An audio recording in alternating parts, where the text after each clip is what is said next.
Recently, a Muslim entered Hamza's den to complain about all the Afghan Muslims who were leaving Islam in his area. We have lots of Afghans literally leaving Islam. They are leaving it by the masses.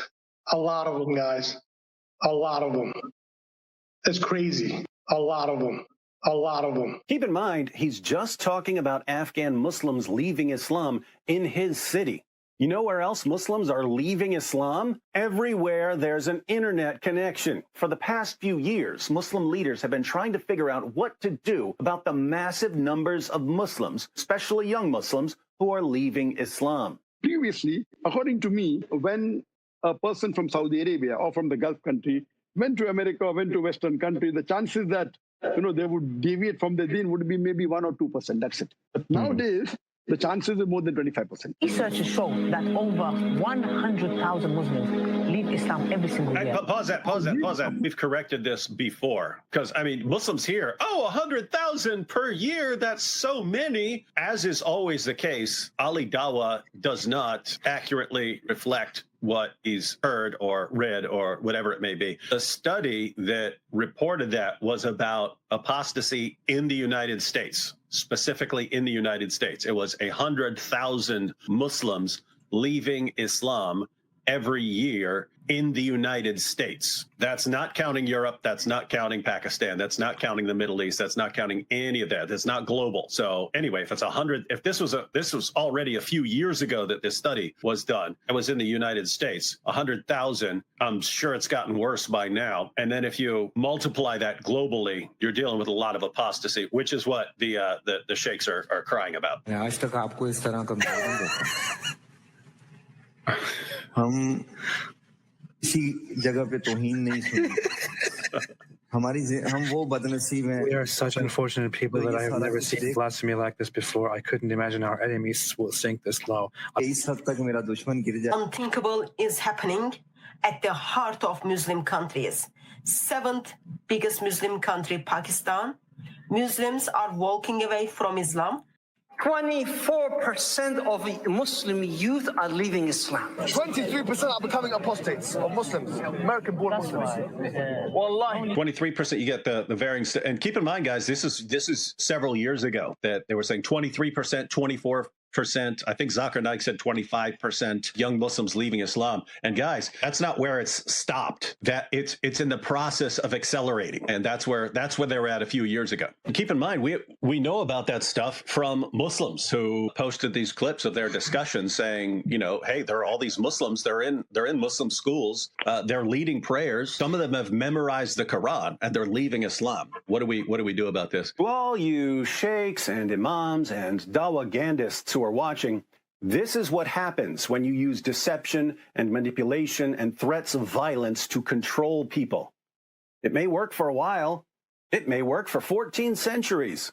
But eventually, the people you've been deceiving and manipulating and threatening get an opportunity to think for themselves. And that's when you lose control over them. And when you lose control over them, you panic. And when you panic, you get desperate. And when you get desperate, you put the future of your religion in the hands of da'is who are only going to accelerate the avalanche.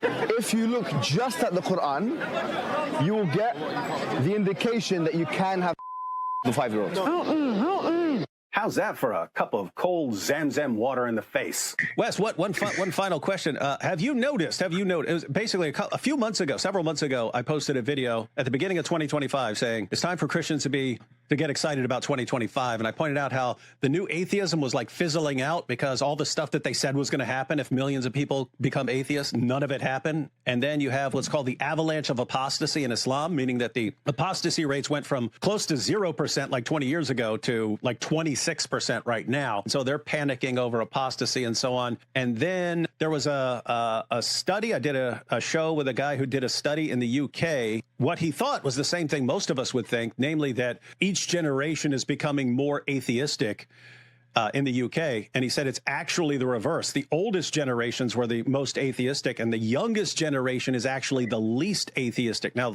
some of them are calling themselves like spiritual and things like that, but they were like, they're like massively open. They're like massively open to this sort of thing. And then, of course, there was the Pew study that just came out that there was a steady decline for decades in the number of people who identify as Christian. And then, like, for the past 4 or 5 years, it's actually been increasing. So I kind of put all that together and said, this is like kind of a really good year for preaching the gospel and so on. But now, just over the past couple of days, I keep seeing, like, Inspiring Philosophy just posted a guy who's like, what's with all these people converting to Christianity at Oxford? What's going on with this? What are things looking like for you as far as this, like, maybe just being a golden year for some sort of, like, revival in Christianity?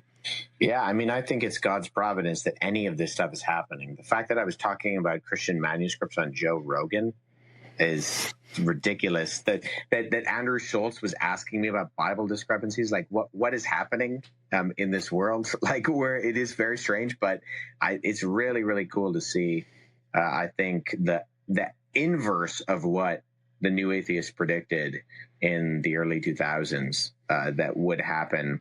We had a lady, I've mentioned this a couple times on, like, our podcasts and stuff, the AC podcast, go subscribe. Like, we had this lady write in who works at probably the last Christian bookstore that exists in the entire country here in Canada. And she said that teenagers are walking in and asking where they can find Bibles because all their friends are reading Bibles.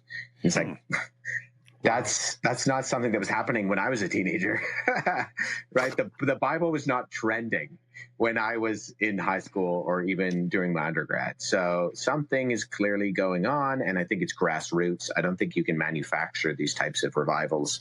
There are seemingly manufactured revivals that have happened, and I think what we're seeing is something that is the work of the Spirit in just regular people. And I have had people contact me who you would not imagine, who are, like, public figures, and saying, like, I'm really interested in this stuff. I think Jesus is God.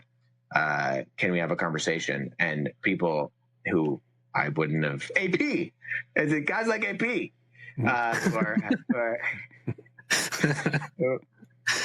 who are really thinking things through and asking the right questions. So I think it's a really cool time to be alive.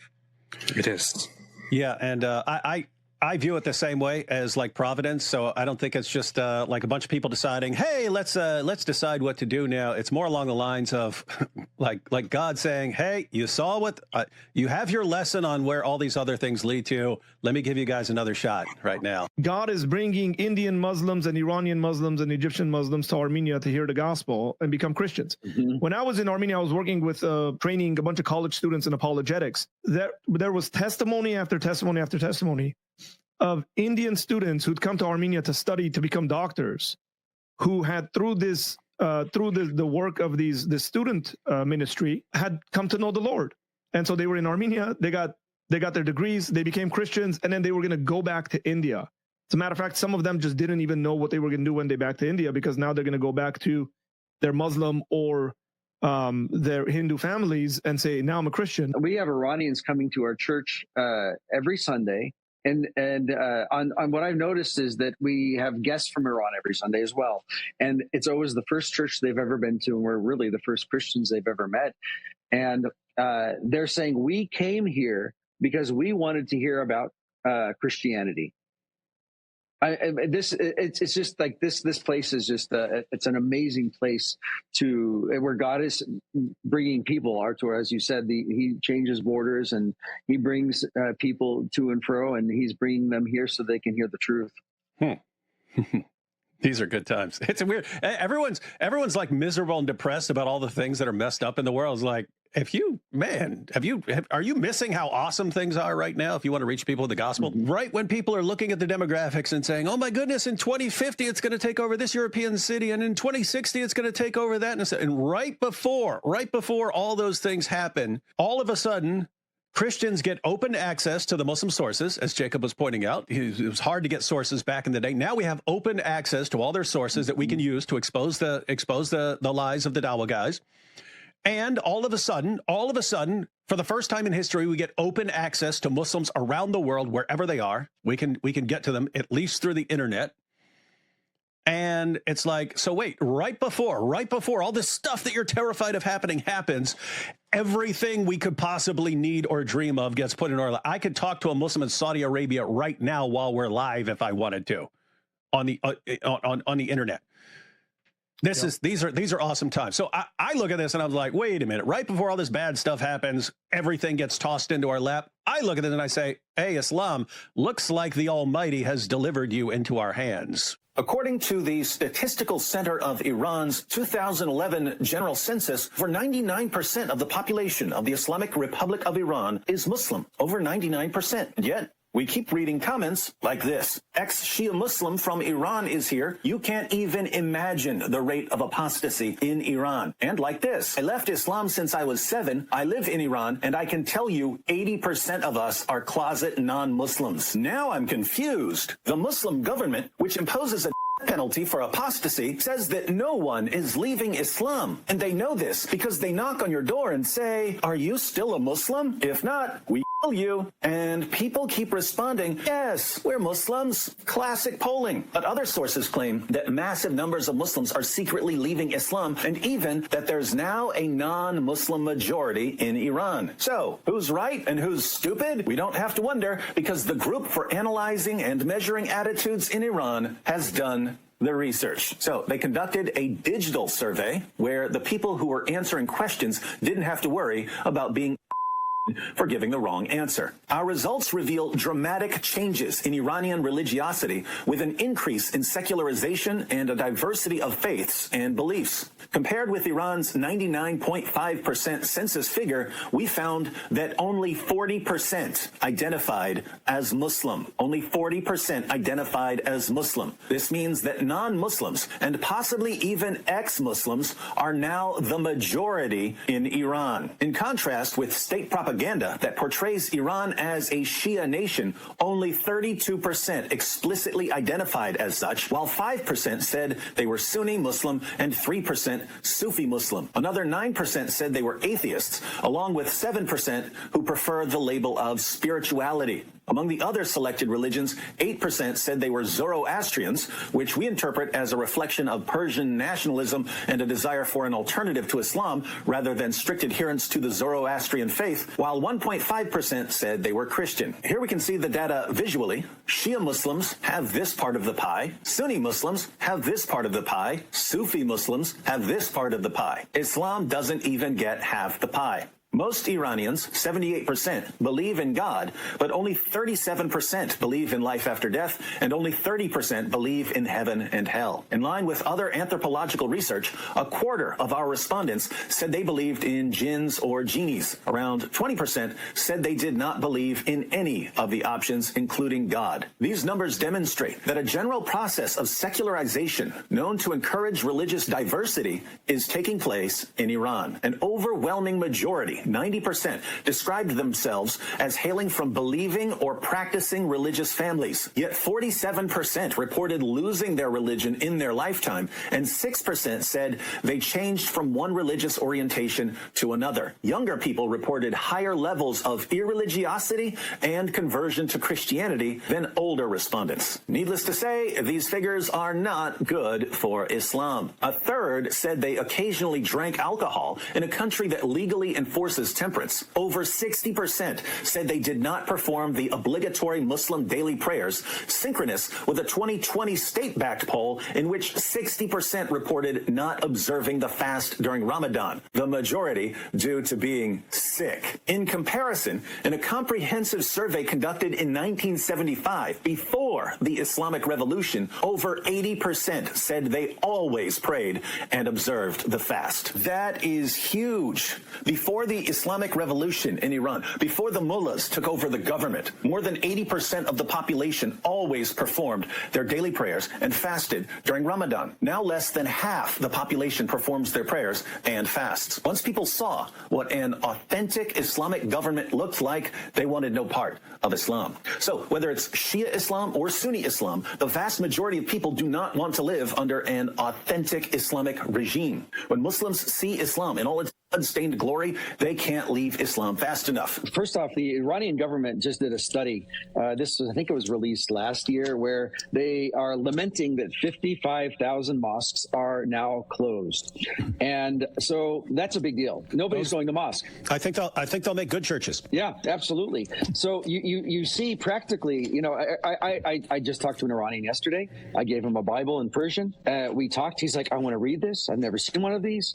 Look, when I was doing apologetics 20 years ago, we had to fight constantly about the Bible being changed and corrupted, all the basic arguments. For the last 5 years that I've interacted with Muslims in this part of the world, I've had to do almost zero apologetics. All they want to do is, we want to know who Christ is. We want to learn from Christians. Assalamu alaikum. My heart is breaking. Oh, brothers and sisters, my soul is aching. Brothers and sisters, did you know that so many people are leaving Islam every day? Why would anybody leave such a beautiful religion? Why would they choose to become a sick disbeliever instead? A'udhu billah. Brothers and sisters, 100,000 Muslims are leaving Islam every single year. Over 100,000 Muslims leave Islam every single year. I'm telling you, this is serious stuff. This is not a joke. This is not a joke, brothers and sisters. Yes, we say that there are 1.6 billion Muslims in the world, and Islam is growing day by day. But the standard narrative has holes. And we are not proud of that. And we're not proud of that. Apostates are everywhere. They are among us. There are even people who memorize the Quran. They are copies of the Quran. The youth are full of doubts. Our youth are full of doubts. And we tell them, doubts? What doubts, man? Doubts? What doubts, man? Have some guts. Be a man. Have some guts, be a man. But nobody is answering their questions. And nobody's answering their questions. We tell them to stop questioning and to stop being emotional and tell them to be a Chad. Be a Chad. You can do it. I believe in you. But instead, they choose to be bad. We've seen this happen, unfortunately. We've seen this happen to a lot of people. If it continues like this, your child is going to become an apostate. Your child is going to become an apostate. Imagine your child, the child that you are raising, could end up with the disbelievers, with the kuffar, and go to hellfire. Hellfire will want to swallow them. Hellfire will roast them. Roast them. Toast them. Toast them. Break them. Break them. Shake them. Shake them. And the rest of us will be watching. We'll be watching. Brothers and sisters, we must act now. We must do something about this. And what you can do is to donate to our channel so that we can do something. May Allah keep us firm. Never let us go astray. May Allah keep our children firm. If we don't take constructive steps now, this is going to become an avalanche. It is going to come an avalanche. A tsunami. Tsunami. The apostates, they are everywhere. They don't make it public. They hide it. They are leading prayers. They are leading prayers to the Muslims. They are still living the life of a religious Muslim. And they are still leading that life while simultaneously declaring their apostasy. Brothers and sisters, if you feel as strongly about this as I do, then please donate to us and our cause. You can make a one-time donation or a monthly donation. Please be generous. Please give whatever you can so that we can take the responsibility and, alhamdulillah, spread apostasy. Donate now. Help now. You may even receive many gifts in heaven, in paradise, in Jannah. You can get a house next to me or next to some other very good-looking man. You have an opportunity right now. On this haram new year, you can do something halal and donate your money to us. So what are you waiting for? Donate now. Leave it to Sheikh Aboudi. Alhamdulillah. Assalamu alaikum wa rahmatullahi wa barakatuh. That was powerful. That was very powerful. That was powerful. By the way, we always point out that Ali Dawah can never state something accurately. Everything has to be twisted. But he couldn't even get that correct, right? It was 100,000 Muslims a year are leaving Islam. That was actually a Pew Research study in the United States. Oh, yeah. 100,000 Muslims leaving Islam every year in the United States. That's not, you're not even talking about the rest of the world. So it's actually significantly worse. Islamic birth rates are rapidly declining, and some sources say apostasy is also increasing too. Worldwide Christianity is rapidly growing, especially Africa. Yeah, I would contest some of the numbers and statistics given here, but I would say it is generally known that progress increases birth rates, and according to the research, Muslim societies are no exception to that. Yeah, as places modernize, then birth rates decline. Yeah. Because all of a sudden families have more opportunities to send their kids to school and things like that, and so they don't end up having 15 kids. They end up having 2 or 3 kids. Yeah. It's called family planning becomes a thing when societies modernize, which means people start making reasonable decisions on how many children to have and how to allocate their resources. And the numbers that Muslims are pointing out, right? This didn't come from us. This comes from Muslims pointing out that about a quarter, and this was a few years ago, maybe more now, but about a quarter of young Muslims are leaving Islam. And so, and keep in mind that that's increasing. That's increasing. So there comes a point where the increase in the number of Muslims due to birth rates will eventually be canceled out by the number of Muslims leaving it, and that's when you're going to see even more panic from the Da'is. Andrew Tate, I don't think it's going to save you. Back in 2005, 2006, when I started interacting with lots of Muslims and so on, that it was rare to have ex-Muslims speaking out and talking about Islam. And there were so few that whenever someone would claim to be a former Muslim, he would be kind of shouted down as a fake ex-Muslim, right? They would say, no, you're actually a Jew. You're being paid by Jews to pretend that you're a fake ex-Muslim. Whereas now, I mean, it seems like every day we see more more ex-Muslims speaking out. So what's that like, seeing that? Because if you think about it, I mean, if we're talking about 2005, 2006, it was pretty rare to find ex-Muslims, and now they're kind of all over the place. We're kind of at the beginning. We're kind of at the beginning of a transition here. So we're seeing kind of an explosion of people leaving Islam. What's that like for you? I mean, for me, it looked like impossible. Like, I could not imagine that we would get to this outspoken, this huge, like the explosive community is now larger and more connected than ever that I could have ever imagined happening.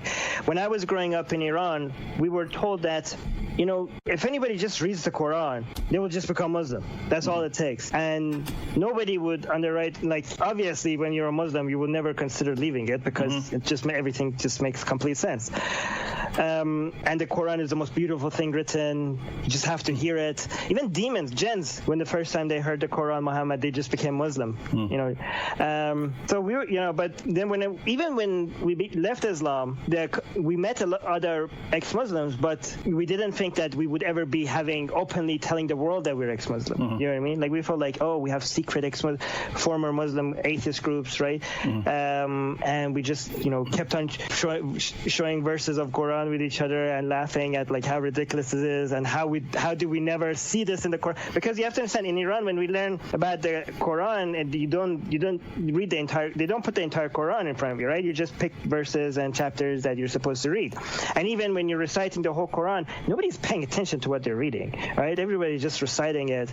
People, like, when I joined these online secret communities, sometimes they would put a verse of the Quran and I would be like, no, that's not in the Quran. I mean, come on. We've been studying Islam for 12 years. There's no way that's in the Quran. And I would pick up a Quran next to me and I open it and I'm like, holy hell, that's in the Quran. And I'm like, how could we not know this is in the Quran? Like, I was like, do other people know this is in the Quran? Because nobody would stay a Muslim if they knew this is in the Quran. Like, I told my parents, did you guys know this is in the Quran? And like, they couldn't believe that. I mean, it's interesting because, see, we had a Quran. Almost everybody I know, other than my uncle, which is very anti-Islamic, has a Quran in their house, right? I got like 20. Right. Yeah. But no, I'm just like in Iran, right? Like people, but they don't read it. What you do with it is like you put it out for decoration. You bring it out in New Year's. You kiss it for good luck before going on the first day of school. You hover it around your head for good luck before you travel. But nobody reads that thing. And even if the people that are religious, they're reading it, they're reciting it. Like, they are really not paying attention. Like, first of all, the language. Most Muslims don't speak Arabic, right? Only 20% of Muslims are Arab. And even that 20% that are Arab, a lot of them don't know classical Arabic, right? I mean, I know a lot of people that have memorized the entire Quran. I have no idea what they have memorized. Like, they just could, like, if you tell them chapter 4, verse 24, they will just repeat the Arabic word by word. And like, okay, what does that mean? That's a bad one, by the way, ladies and gentlemen. Check that one out. Right. Yeah. That's a worse one, which is interesting to me that a lot of people mention the wife-beating verse for how anti-woman Islam is, but this one is actually worse, right? Yeah. But anyways, that story about your mom still supporting you because you're her son. That when you said it, that reminded me of Nabil. He was going out to, after he became a Christian, left Islam, become a Christian. He was going to speak at a church, and his mom was saying, "Please don't go speak at the church. Please, you're embarrassing us. You're embarrassing your family, and so on." And he's like, "No, I'm going." And she's like, "All right, well, here's some money. At least get a haircut." So she wanted to look good. Because to truly let people believe what they want is to provide them with all the options, and we are just doing that. We're showing them an alternative way to think about the world other than Christianity, Islam, and all the other religions.